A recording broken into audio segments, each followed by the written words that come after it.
복음으로 푸는 마가복음 19번째 시간입니다. 복음으로 푸는 마가복음 19번째, 오늘은 예수님이 원하여 부르신 자들, 예수님이 원하여 부르신 자들, 이런 제목으로 하나님 말씀 증거하도록 하겠습니다. 오늘 말씀은 읽으셔서 아시겠지만 예수님께서 12제자를 부르시는 말씀입니다. 설교를 준비하면서 깨닫게 된 점이 하나가 있는데요. 지극히 개인적인 내용인데, 개인적으로 성경 통독을 하느라고 이 부분을 수십 차례 읽긴 했지만 살면서 이 부분에 대해서 정독을 하고, 그리고 이 부분에 대한 설교를 들은 게 한 40년 많은 것 같아요.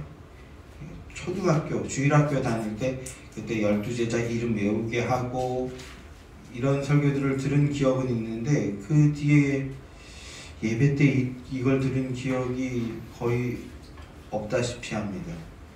그런데 이 강해 때문에 이 부분을 좀 꼼꼼히 읽고, 그리고 이 말씀에 사소한 것이지만 잘못 알고 있었던 것도 있구나 라고 하면서 저 개인적으로도 조정하면서, 그리고 나아가서 이 말씀에 이런 의미가 있었구나 라고 깊게 묵상하는 저 개인적으로도 그런 은혜의 시간이었는데요. 그 은혜를 오늘 나누기를 원합니다. 하나님의 아들의 권능으로 12제자를 세우시는 겁니다. 12제자를 세우시는데 그것은 하나님 나라의 기초를 세우는 작업이라고 할 수 있습니다. 예수님께서 12사람을 불러서 그들에게 사도라는 직분을 주십니다. 그래서 이 12사도는 이 땅에서 예수님을 중심으로 모인 최초의 공동체가 되는데요. 이 공동체는 앞으로 오고 오는 세대의 모든 성도들의 기초가 되어지는 것이기도 한 겁니다. 그러면 예수님께서 제자를 세우시는데 어떤 이들을 제자로 부르셨고 어떻게 부르셨으며, 그리고 그 제자들을 세우신 이유와 목적이 무엇인지 오늘 함께 상고해 보도록 하겠습니다. 자, 본문 13절 말씀 다시 한번 함께 읽을까요? 본문 13절 말씀 함께 시작. 또 산에서 오르사 자기가 원하는 자들을 부르시니 나온지라. 산에 오르사 자기가 원하는 자들을 부르시니 나온지라. 지난 시간에 나눈 말씀에서는요, 예수님이 바닷가에 계셨습니다. 바닷가에 계시는데 많은 사람들이 몰려와서 예수님을 포위하다시피 했죠. 그래서 바닷가에 계시던 예수님께서 산에 오르셨다라고 합니다. 예수님께서 산에 오르신 것은 그러니까 1차원적으로는 그 수많은 무리들이 열광하면서 쫓아오는 그 수많은 무리들을 떼어놓기 위함이라고 할 수 있습니다. 그러나 동시에 이 산이라는 장소는요, 신학적으로 굉장히 중요한 의미를 가지는 장소입니다. 산은 예수님께서 기도하는 장소이면서 또 제자들을 가르치시는 장소이기도 하고요. 또 사람들에게 복음을 전해주는 곳이기도 한데요. 특히 마가복음에서 산은 하나님의 계시의 장소로서 중요한 사건들이 일어나는 곳이기도 합니다. 계시의 장소로서 유대인들에게 중요한 의미를 이제 던져주게 되는 건데, 그 전에 먼저 이 유대인들에게 특별한 의미를 지닌 두 개의 산이 있죠. 하나는 시내산, 그리고 또 하나는 시온산입니다. 시내산과 시온산. 시내산은 어떤 산입니까? 모세가 하나님으로부터 율법을 받고 언약을 세웠던 곳입니다. 그리고 시온산은요, 후에 이스라엘의 수도가 되는 예루살렘으로, 이 시온산에 그래서 예루살렘 성전이 세워지게 되는 겁니다. 그래서 유대인들은 산 그러면 기본적으로 시내산과 시온산을 떠올리게 되는 겁니다. 우리나라 이 한반도 사람들은 산 그러면 기본적으로 백두산, 한라산 이렇게 떠올리듯이 유대인들은 그런 신학적인 의미로서 시내산과 시온산을 떠올리게 됩니다. 율법을 받은 곳이고, 그리고 성전이 세워지는 것. 그래서 모세와 다윗도 함께 떠올리게 되는 건데요. 그런데 예수님이 산에 오르셨다라고 합니다. 이 산의 이름이 뭔지는 모르겠어요. 뭔지는 모르지만 그 산이 어느 산이 됐든 예수님이 오르신 산이기에 시내산이나 시온산보다 더 중요한 산이 되는 겁니다. 왜 그렇습니까? 예수님은 모세를 만드신 분이고, 그리고 다윗을 만드신 분입니다. 뿐만 아니라 천지 만물을 창조하신 분이십니다. 그리고 그 창조하신 분께서 부패하고 타락한 그 천지 만물을 회복시키시기 위해 사람의 몸을 입고 이 땅에 오신 분이십니다. 가장 권위 있는 분께서 산에 오르신 겁니다. 산에 오르셨는데, 그런데 거기서 무엇을 하신다고요? 제자들을 부르신다는 겁니다. 제자들을 부르니 나온지라 라고 하고 있죠. 최고의 권능자가 부르니 나오는 것인데, 그런데 제자를 부르시는데 그 부르심의 근거가 무엇입니까? 제자로 뽑히는 기준. 자, 말씀을 보십시오. 말씀을 보니 뭐라고 되어 있어요? 자기가 원하는 자들을 부르셨다라고 합니다. 예수님이 원하는 자들. 이 원하는이라는 말의 원어는 에텔렌이라는 단어인데요. 이 에텔렌은 강한 표현을 할 때 쓰이는 말입니다. 강한 표현. 그러니까 강조할 때 쓰이는 표현인데, 그러니까 이 예수님의 원하심이란 예수님의 주권적인 선택이셨음을 의미하는 겁니다. 주님은 이런 말씀을 하셨어요. 너희가 나를 택한 것이 아니고 내가 너희를 택하여 세웠다. 이렇게 말씀하셨습니다. 예수님의 원하심, 하나님의 원하심, 이것이 하나님 나라의 백성, 하나님의 일꾼을 뽑는 절대적인 원칙인 겁니다. 세상은 사람을 뽑을 때 어떻게 뽑아요? 배경이나 아니면 외모나 혹은 스펙, 이런 것들을 근거로 해서 뽑죠. 그렇게 뽑는다면 하나님은 어떻게 뽑으신다고요?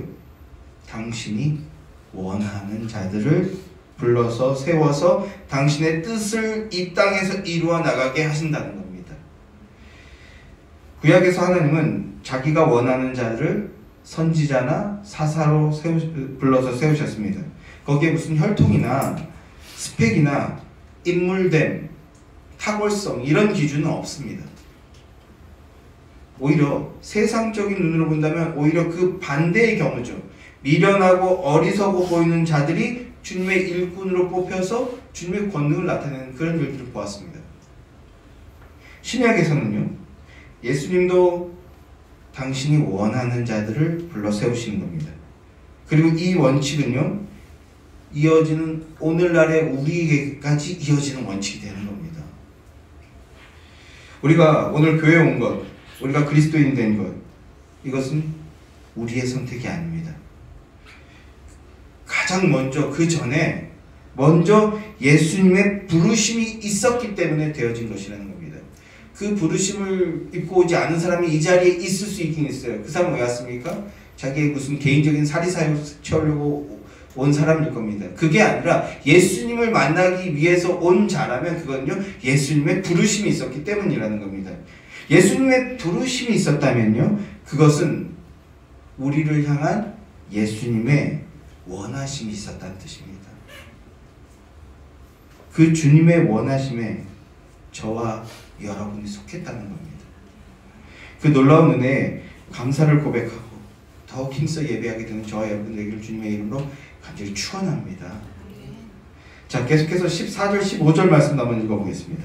14절, 15절 말씀 함께 시작.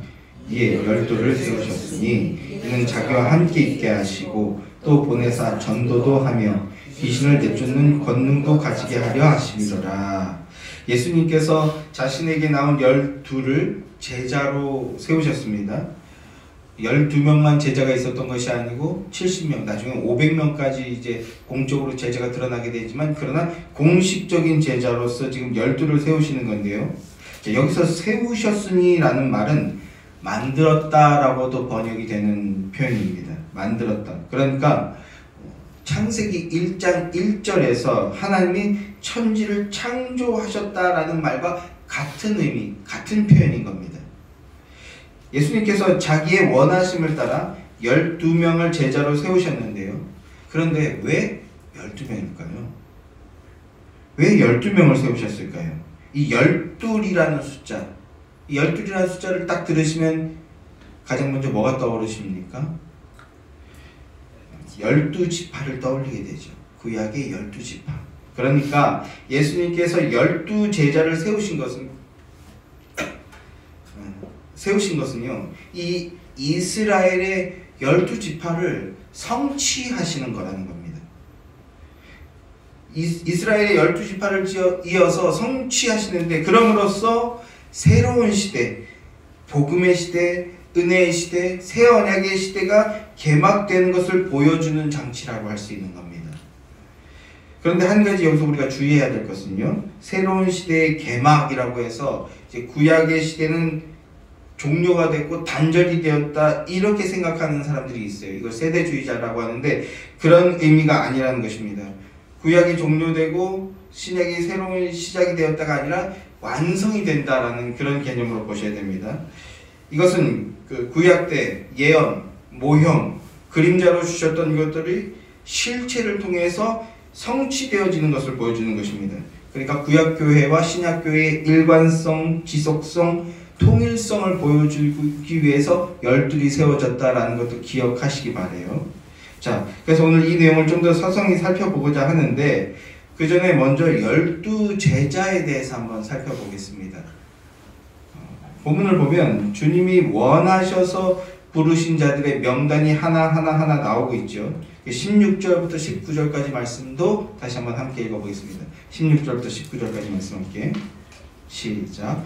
이 12를 세우셨으니 시몬에게는 베드로라는 이름을 더하셨고 또 세베대의 아들 야고보와 야고보의 형제 요한이니 이 둘에게는 보아너게 곧 우레의 아들이라는 이름을 더하셨으며 또 안드레와 빌립과 바돌로메와 마테와 도마와 알페오의 아들 야고보와 및 다데오와 가나나인 시몬이며 또 가룟 유다니 이는 예수를 편자더라.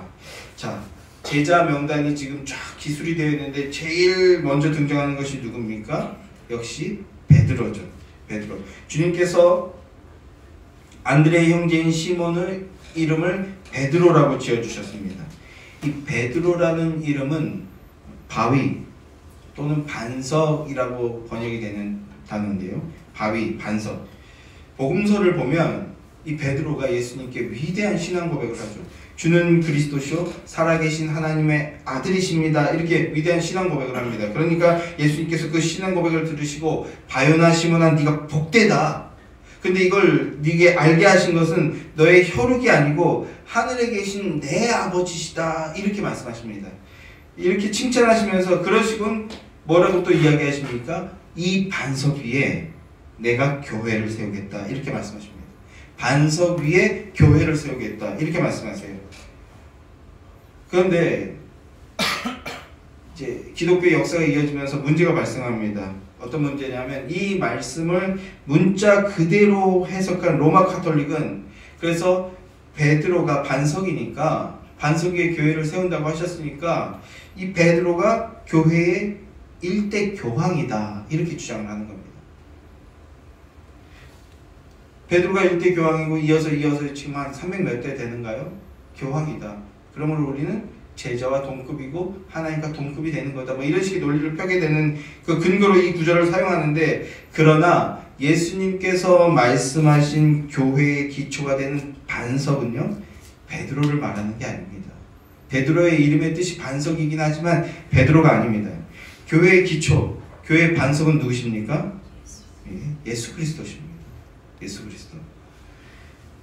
우리를 대신해 십자가에 죽으시고 부활하신 예수 그리스도. 그 위에 교회가 세워지는 겁니다. 교회의 기초는 예수 그리스도이십니다. 교회는요 사람이 세우는 게 아닙니다. 사람이 세우는 게 아니에요. 아무리 예수님의 수제자라고 해도 베드로도 안 됩니다. 베드로가 한 고백, 주는 그리스도시요 살아계신 하나님의 아들이십니다. 이러한 믿음 고백이 교회의 반석이 된다라는 겁니다. 이 믿음 고백 위에 교회가 되어진다라는 겁니다. 베드로의 이름의 의미, 반석이라는 의미를 굳이 따져본다면요, 교회의 기초를 세우는 역할의 한 부분을 감당하게 될 것임을 반영한 것 정도라고는 할 수 있겠습니다. 그러나 교회의 반석은 예수 그리스도이십니다. 자, 이어서 17절 말씀을 보면 세베대의 아들 야고보와 요한을 제자로 세웠다 하시는데요. 그들에게도 새 이름을 지어주시는 걸 보게 됩니다. 그 새 이름이 뭐라고 합니까? 보아너게라고 합니다. 보아너게. 그래서 마가복음에서는 보아너게를 우레의 아들이다 라는 뜻까지 설명을 해주는데요. 우레는 또 뭡니까? 우레는 천둥이죠. 천둥. 그래서 흔히 저도 그런 설교들을 많이 들었었던 것 같은데요. 요한이나 야고보를 성질이 더러운 사람이다 이렇게 많이 설명들을 덧붙이는 것을 듣게 됩니다. 그들의 성질이 불같았다 이렇게 말들을 많이들 합니다. 그래서 복음서를 보면 요한과 야고보가 예수님과 함께 사마리아로 가는 장면이 나오는데, 그런데 사마리아 사람들이 예수님을 영접하지 않아요. 그러니까 그 모습을 본 요한이 속된 말로 뚜껑이 열렸는지 뭐라고 말을 하냐면, 예수님 하늘에서 불을 내려서 이 사마리아 사람들을 확 불살라 버립시다 이런 말을 합니다. 옛날에 우리 80년대 때 많이 보던 그런 아저씨 같은 모습 아닙니까? 20대 때 청년 때 주로 교회에서 살았어요. 그래서 교회에서 참 못 볼 걸 많이 봤는데, 그런 말들 남자분들이 특히 많이 하는데, 나는 할 말이 있으면 못 참아, 할 말은 해야 돼 라고 하면서 교회에서도 그냥 사태질 해가면서 오늘 뭐 예수님 그 이제 종말이 오는 것처럼 끝장을 내겠다는 식으로 즉석해서 이렇게 막 얘기하고, 공동회 때도 그러고 밥 먹다가도 그러고 상대방을 짓누르고 막 끝장 보는 말들 교회에서도 참 많이 봤던 기억이 나는데요. 지금 요한이 알고 보니까 시초였던 것 같아요. 불살라서 다 죽여버립시다 막 이런 말을 하는 거예요. 그러니까 이 급발진을 보면서 예수님이 당황하신 것 같습니다. 그래서 예수님께서 책망을 하시죠. 네가 지금 무슨 말을 하는 거냐? 너가 지금 무슨 말을 하는지 모른다 이렇게 말씀하시는데요. 이렇게 요한이나 야고보가 성질이 불같았던 사람인 것 같기는 합니다. 그런데 12제자 중에 누가 가장 오래 살아남습니까? 이 요한이 가장 오래 살아남죠. 가장 오래 살아남아서 그래서 뭐 합니까? 성경을 여러 권 기록합니다. 성경을 여러 권 남기게 되는데, 그 요한의 기록들을 보면 그 요한의 기록된 성경에서 제일 많이 나오는 말이 뭔지 아십니까? 서로 사랑하라입니다. 저거 확 불살라 버립시다 이렇게 말하던 사람이 서로 사랑하라라는 말을 기록합니다. 성질이 불같았던 사람이 사랑의 사도로 바뀌어진 겁니다. 서로 사랑하라. 내가 다시 말하니 서로 사랑하라. 주께서 우리를 죽기까지 사랑하셨으니 우리도 서로 사랑하는 것이 마땅하도다. 이런 말을 하는 사람으로 바뀌어지는 겁니다. 그래서 저는 이번 설교를 준비하면서 개인적으로 이런 생각을 합니다. 성질이 불같았던 사람이 그리스도의 부르심과 성령의 임재를 체험함으로써 복음의 불 같은 사람으로 변화되었다. 복음의 불을 뿜는 사랑의 증거자로 변화되었다. 저희와 여러분에게도 이런 은혜의 역사가 강력하게 임하게 되기를 주님의 이름으로 축원합니다. 자, 그 다음에 안드레가 있고 빌립이 있고 바돌로메가 있다라고 합니다. 이 바돌로메는요, 요한복음 1장에서 나오는 그 나다나엘로 보고 있습니다. 또 명단을 계속 보면 마태가 나오죠. 마태는 2장에서 나오는 세리였던 레위죠. 그리고 도마, 그리고 알페의 아들 야고보라는 이름이 같은 이름이 있어서 구별하기 위해서 알페의 아들 야고보라고 합니다. 또 다데오와 가나나인 시몬이 있습니다. 이 가나나인이라는 것은요, 정치적 혁명군자들인 열심당의 당원이라고 보거나 이렇게 보는 의견들이 있는데요. 그게 아닐 수도 있다. 아니라면 하나님을 향한 열심을 가진 자라는 뜻으로 보는 경우도 있긴 합니다. 그리고 이제 마지막 누굽니까? 마지막 가룟 유다입니다. 마가는 마지막에 가룟 유다를 기록하면서 여기에다 설명을 덧붙였죠. 뭐라고 덧붙였습니까? 예수를 판자더라 라는 말을 붙이고 있어요. 이는 예수님의 마지막 결론이 어떠한 것인지 미리 제공하고 있는 것인데요. 자, 유다의 이름 앞에 붙은 이 가롯은 지역명이라고 보고 있습니다. 가리옷. 이 가롯의 지역명이, 이 가롯이 지역 이름이라면 12제자 중에서 유일하게 유다만 갈릴리 출신이 아닌 게 되는 겁니다.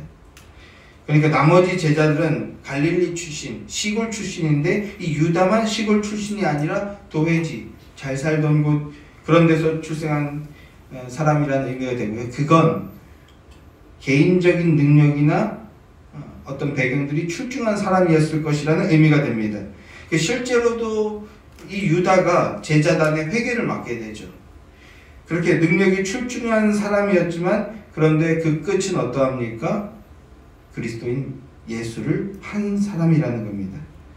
자, 이렇게 12명의 제자를 소개하고 있는데요. 그러나 유다를 제외한 나머지 전부 시골 출신의 보잘것없는 사람들이라는 겁니다. 세상에 내세울 만한 무언가가 전혀 없는 사람들이라는 거예요. 잘해봐야 셀이었거나 아니면 어부나 대략 그런 사람들이었다는 겁니다. 게다가 가룟 유다는 본인이 직접 예수님을 당시 그 종교 지도자들, 기득권자들에게 팔아넘기지만 그러나 예수님께서 십자가에 위에 오르셨을 때 어떻게 됩니까? 유다는 예수님을 팔았지만 예수님이 십자가에 오르셨을 때 그 예수님 옆에 누가 있었습니까? 12제자 중에 아무도 없었습니다. 아무도 없었어요. 전부 다 도망쳤습니다. 예수님을 배신한 겁니다. 심지어 베드로는 아예 3번이나 예수님의 제자인 것을 부인하면서 예수님을 저주하죠. 이것이 예수님의 제자단의 실체라는 겁니다. 예수님이 원하셔서 부른 자들의 한계이자 실체라는 겁니다. 그런데 베드로부터 시작해서 가룟 유다까지 예수님께서 이들을 어떻게 선택하셨다고요? 원하셔서 부르셨다라고 합니다. 그러면 예수님은 그 많은 사람들 중에 왜 하필이면 이런 사람들을 불렀을까요? 주님을 부인하고 도망치고 배신하는 이런 자들. 자, 왜 이런 자를 부르셨는지, 그러면 구약의 12지파 이야기를 해봐야 되겠습니다. 이제 12지파 이야기를 할 것인데요. 제자단을 12명으로 세운 것은 구약의 모형이자 그림자인 이 12지파를 성취하기엔, 그래서 새 시대의 개막을 나타내는 것이라는 말씀을 드렸는데요. 그러니까 이 12명의 의미가 무엇인가? 창세기 12장을 보게 되면요, 하나님께서 아브라함을 부르시는 장면이 나옵니다. 불러서 무슨 말씀을 하십니까? 아이를 낳지 못하는 이 아브라함에게 내가 너에게 씨를 주겠다, 후손을 주겠다, 자손을 주겠다, 이렇게 약속을 하십니다. 그리고 또 땅을 주겠다라는 약속을 하십니다. 땅과 자손 주겠다. 결론적으로 말씀을 드린다면요, 자손을 주시고 땅을 주겠다라고 하는 이 약속의 내용은 뭡니까? 하나님 나라 세워주겠다는 겁니다. 하나님 나라 세워주고 거기에 백성이 되게 하겠다. 메시아 언약을 주신 거라고요. 그런데 이 메시아 언약을 아브라함에게 주시는데요. 그런데 왜 아브라함인가? 아브라함을 우리가 뭐라고 부릅니까? 로마서 4장을 보면 믿음의 조상이라고 말하고 있잖아요. 믿음의 조상. 아브라함을 믿음의 조상이라고 하는데, 그러면 그에게 믿음의 조상이 될 만한, 다른 이에게는 없는 뭔가 특별한 인품이나 특별한 믿음이 있었습니까? 네, 없었습니다. 없었어요. 창세기를 보게 되면 마지막에 모리아 산에서 하나님이 주신 백세에 얻은 귀한 아들 이삭을 제물로 바치는 그 웅장한 믿음의 모습을 보게 되기는 하지만, 그래서 옛날 설교 때는 이런 아브라함의 믿음을 본받자 이런 식의 설교를 해서 성도들을 막 이렇게 목을 갑갑하게 만들고 했었지만, 그러나 그 믿음의 단계에 이르기 전까지의 모습은 믿음 없는 사람의 전형적인 모습을 보여줍니다. 그러니까 우리와 별반 다를 바 없는 사람의 모습을 보여준다라는 겁니다. 하나님께서 아브라함에게 약속의 땅으로 가라고 했는데, 그래서 떠났다고 하지만 바로 하나님 말씀에 순종하지 않고 그 중간 어딘가에서 헤매고 있었어요. 또 하나님은 약속의 땅을 떠나지 말라고 했는데, 나중에 약속의 땅에 들어갔을 때 떠나지 말라고 했는데, 그런데 얼마 못 가서 기근이 오니까 어떻게 합니까? 애굽으로 바로 피신가죠. 도망칩니다. 그리고 그 도망치려고 애굽으로 갔는데 거기서 신변의 위협이 느껴지니까 바로에게 아내를 넘겨버리죠. 그래서 하나님이 직접 나서셔서 그 바로의 그 음행을 막으시고 아내를 돌려보내게 해주시죠. 또 자손을 주겠다고 했는데, 그런데 하나님이 한 14년, 15년이 다 돼가는데 안 주시는 것 같으니까 어떻게 합니까? 그 하나님의 약속을 기다리지 못하고 스스로의 힘으로 자손을 이어가려고 해버립니다. 그래서 이방 여인 하갈을 통해서 자식을 낳는 그런 모습을 보여주죠. 아주 불신앙적인 모습을 보여주는 겁니다. 그래서 아브라함이 하갈을 통해 이스마엘을 낳았을 때 하나님이 얼마나 많이 속이 상하셨는지 13년 동안 나타나시지 않습니다. 13년 동안 침묵하세요. 그러다가 99세가 되었을 때 다시 나타나셔서 자손을 낳을 수 있는, 그러니까 아브라함에게 자손이 낳을 수 있는 육신의 모든 가능성이 완전히 사라졌던 그때 다시 나타나셔서 이삭을 얻게 될 것이라는 약속을 주시고 그리고 이루어 주시죠. 그래서 아브라함이 이삭을 낳고 이삭이 야곱을 낳고 야곱이 12아들을 낳는데요. 야곱이 낳은 이 12아들이 이제 12지파가 되는 겁니다. 이스라엘의 근거가 되는 거죠. 이것은 믿음 없는 사람을 하나님께서 친히 찾아가 주셔서 언약을 주시고 그 언약을 믿고 붙들고 따를 수 있는 믿음의 사람으로 믿음의 사람이 될 때까지 하나님께서 인내하시며 만들어내신 게 12지파 이스라엘이라는 겁니다. 그게 12지파의 내용입니다. 하나님이 만들어내셨다는 거예요. 아브라함이 믿음의 조상이라는 말은 그에게 다른 이에게는 없는 어떤 탁월한 믿음이 있어서가 아니고 하나님의 신실하심이 결국 그를 믿음의 사람으로 만들어내셔서 믿음의 조상이라는 칭호를 받게 하셨다는 겁니다. 그래서 그런 자를 통해서 하나님께서 이스라엘의 조상이 되는 12지파를 만들어내신 과정을 보여주시는 거라고요. 그렇게 하나님은 언약을 주시고 그리고 인내하시며 오래 참으시며 그를 장성한 믿음의 분량으로 자라나도록 이끄신 겁니다. 이게 아브라함이 보여주고 있는 믿음의 내용이고 12지파의 의미라는 것을 기억하시기 바랍니다. 하나님께서 믿음이 하나도 없는 사람, 믿음의 사람을 만들어내신다. 또 오늘 저와 여러분도 그렇게 믿음의 사람으로 만들어내신다는 것을 보여주시기 위해서 그래서 예수님께서 무엇을 세우십니까? 12명의 제자를 불러 세우시는 겁니다. 구약에서 아브라함과 이삭과 야곱과 그리고 야곱의 12아들들이 믿음 없는 자의 전형을 보여줍니다. 그러나 하나님은 그런 자들을 믿음의 사람으로 만들어내십니다. 그리고 예수님께서 12명을 당신의 제자들로 불러 세우십니다. 그런데 그 12명이 어떻습니까? 베드로부터 가룟 유다까지 제대로 된 제자가 한 명도 없었습니다. 전부 다 예수님을 부인하고 전부 다 예수님에게 배신했습니다. 그러나 예수님은 그런 자들을 원하셨다는 겁니다. 예수님을 팔고 부인하고 배신할 자들을 원하셨대요. 왜 원하셨을까요? 제자들이 예수님을 배신하고 가룟 유다가 예수님을 팔아버린 것은 우리 육신의 판단으로 판단했을 때 너무나 끔찍한 일이지만 그러나 하나님 나라를 이루는 데는 필요한 과정들이었다는 겁니다. 하나님의 구속사를 성취하고 하나님의 나라를 세우는데 제자단의 그런 배신이나 그런 것들이 전혀 방해가 되지 않았어요. 오히려 그 일들을 통하여서 하나님의 나라가 이루어지게 되는 것이었습니다. 그래서 예수님을 팔기 위해 가룟 유다가 문 밖으로 나갈 때 예수님께서 가룟 유다에게 뭐라고 말씀하십니까? 내 할 일을 해라. 이렇게 말씀하십니다. 그래서 가룟 유다가 예수님을 팔러 나간 후에 예수님께서 하신 말씀이 있는데요. 그 말씀은 같이 한번 읽어볼까요? 요한복음 13장 31절입니다. 요한복음 13장 31절 말씀 다 함께 시작. 그가 나간 후에 예수께서 이르시되 지금 인자가 영광을 받았고 하나님도 인자로 말미암아 영광을 받으셨다. 예수님이 뭐라고 말씀하신다고요? 자신이 영광을 받았다. 제자가 예수님 팔러 나갔는데 그 일을 통해서 영광을 받았다라고 하십니다. 무슨 말씀입니까? 자신이 십자가에서 죽으시게 되는 일이 영광을 받으시는 일이며 그럼으로써 하나님도 영광을 받으신다는 겁니다. 이 일을 위해서 오셨습니다. 그래서 이런 가룟 유다까지 모든 제자들을 예수님께서 원하시고 부르셨다는 겁니다. 그 원하심을 통해서 당신의 백성들을 다시 되찾고 하나님의 나라를 세우게 되는 하나님의 영광이 이루어지게 되는 것이라는 겁니다. 그게 예수님의 원하심입니다. 자, 구속사적으로는 주님의 원하심에 이런 놀라운 의미가 숨겨져 있는데요. 그러나 예수님께서 12제자를 부르신 것에서는 또 두 가지의 목적이 있음을 보게 됩니다. 자, 본문 14절, 15절 말씀 다시 한번 함께 읽죠. 예수님께서 제자를 부르신 두 가지 목적, 이게 어떠한지 한번 보겠습니다. 본문 14절, 15절 말씀 함께 시작.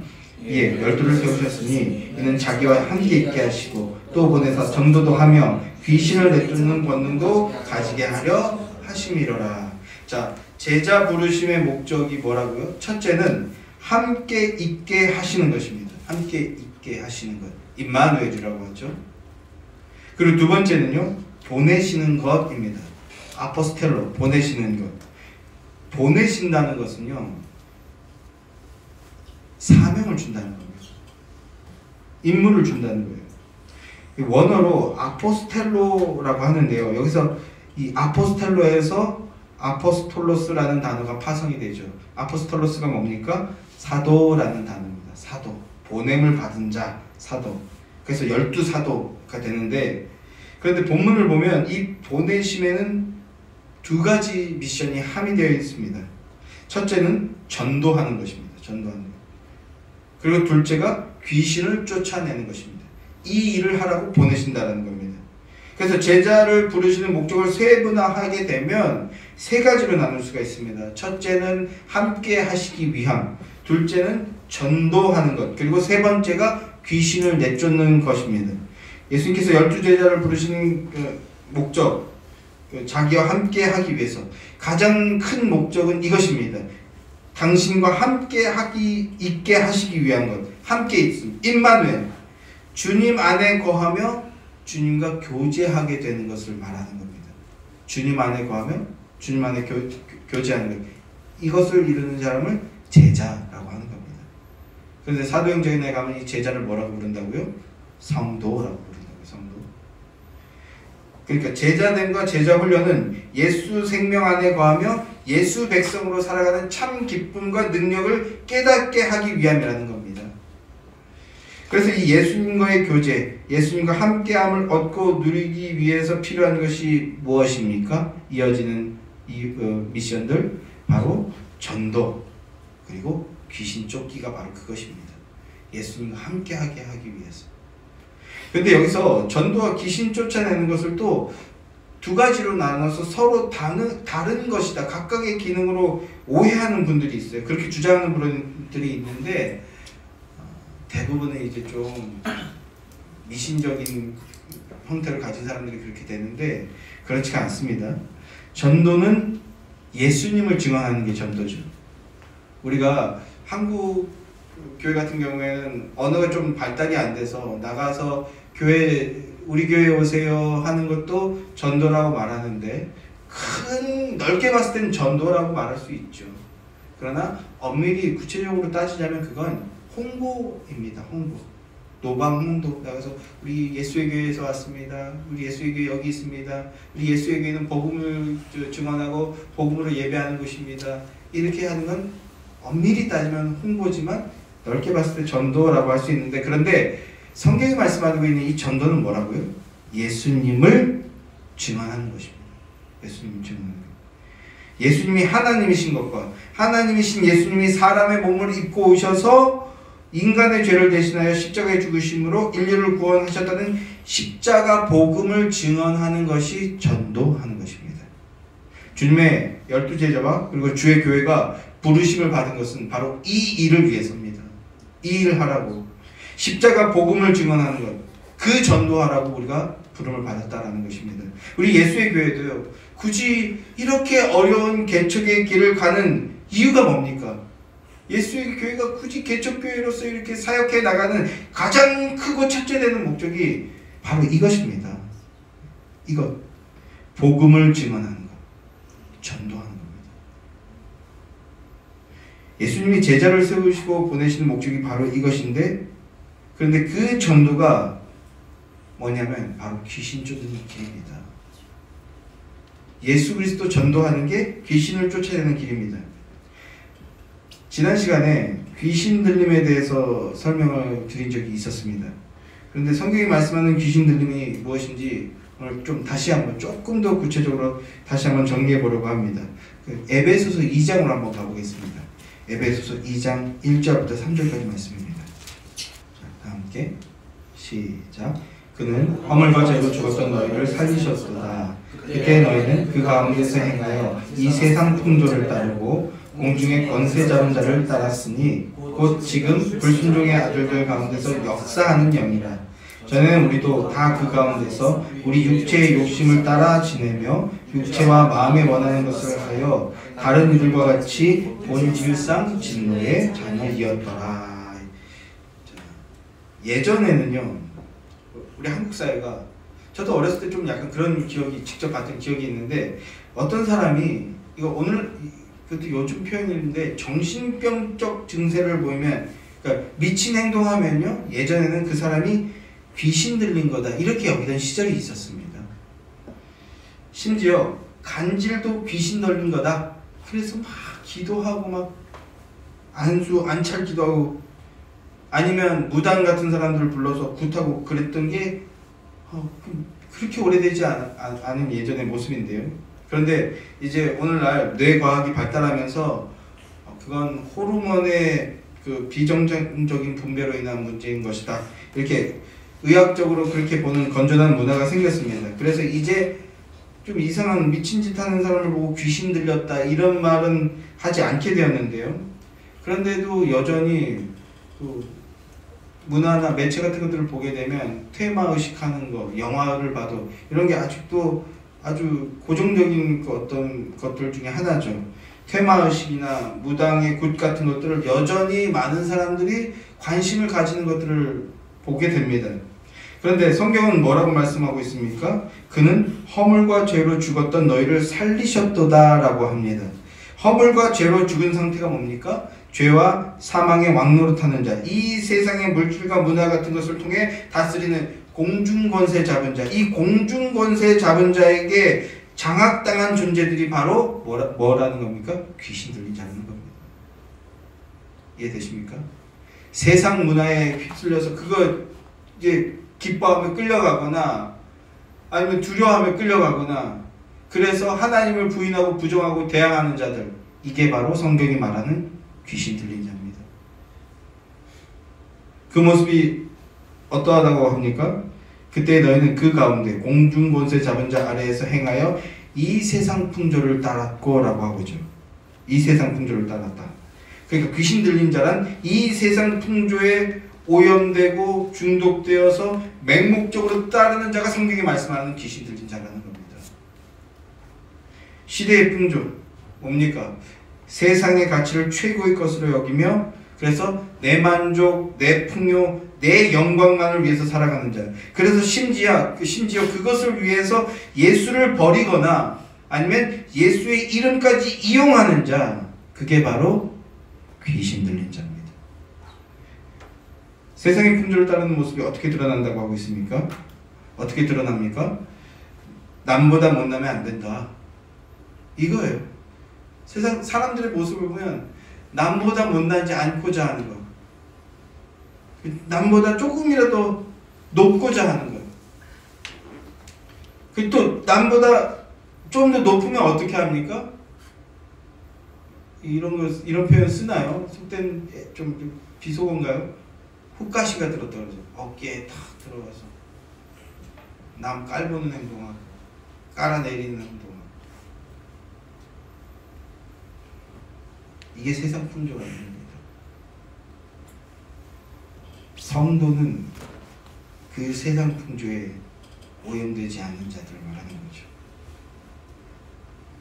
그런데 심지어 남보다 못나지 않고 남보다 앞서고 높기 위해서, 그래서 예수를 찾고 교회를 오는 거라면요, 매우 더러운 귀신에 들린 사람인 거죠. 귀신 들린 자라는 겁니다. 정말 예수의 생명이 들어온 예수의 백성이라면 세상의 가치관과 이기심을 따르지 않는 겁니다. 세상의 가치관으로 교회를 평가하고 성도를 평가하지 않는 거라고요. 그러니까 세상 사람들이 복이라고 하는 이 복이 성도에게는 복이 아니라는 겁니다.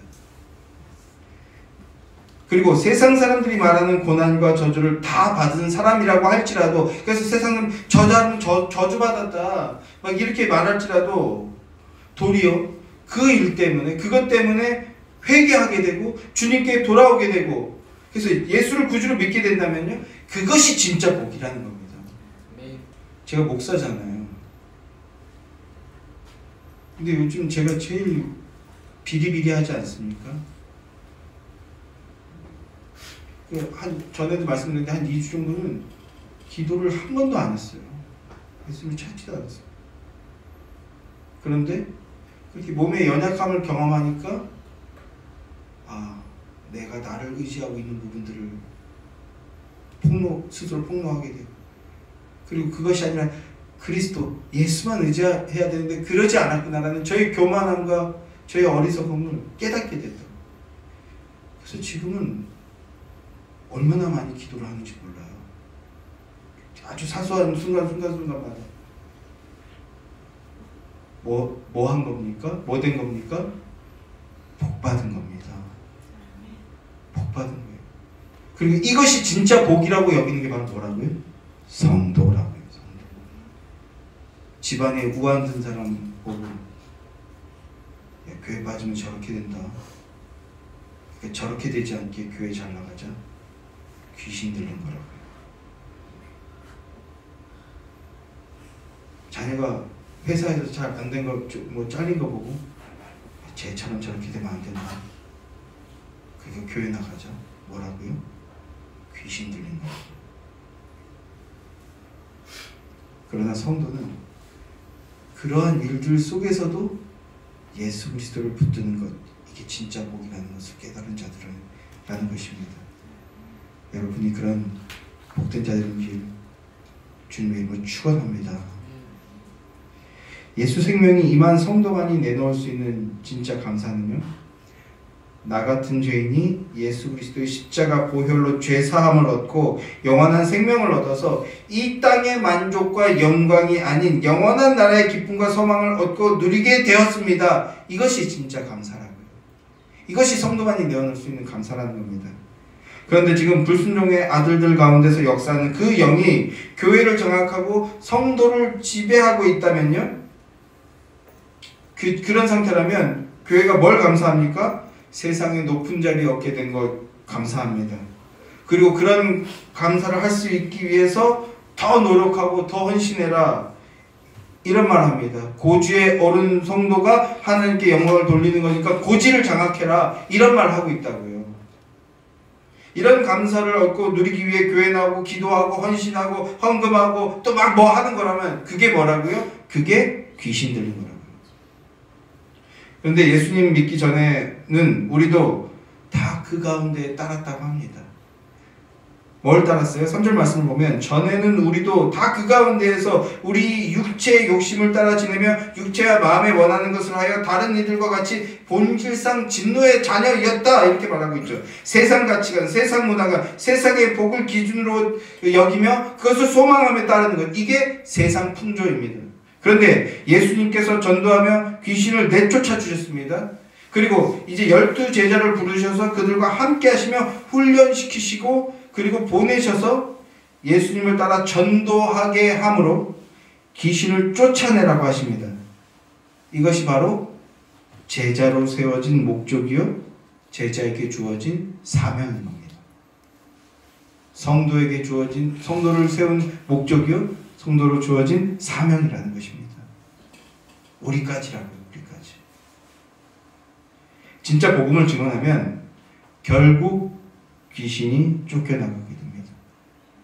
근데 이건 사람의 입으로 하는 게 아니에요. 복음이 증언되고 성령의 역사로 이루어지는 겁니다. 복음이 역사하여 귀신이 쫓겨나게 됩니다. 그 귀신을 쫓아내면 이 세상 풍조가 아닌 영원한 하늘의 생명과 소망을 누리게 됩니다. 예수 그리스도의 마음으로 그 마음과 생각을 품게 되고 예수 그리스도께서 보시는 그 시각으로 세상을 바라보며 또 한번 반복할게요. 사랑함으로 사랑을 이루어나가는 그 하나님의 나라의 방식을 따르게 된다는 겁니다. 요구 조건이 채워지면 사랑해주거나 문제가 해결되면 행하거나 하는 것이 아니라 사랑하기 때문에, 존귀한 자기 때문에 사랑을 이루어나가겠다. 서로 보완하며 하나님 나라를 이루어 나가는 거예요. 이것이 귀신이 쫓겨나가고 하나님 나라가 이루어지는 것입니다.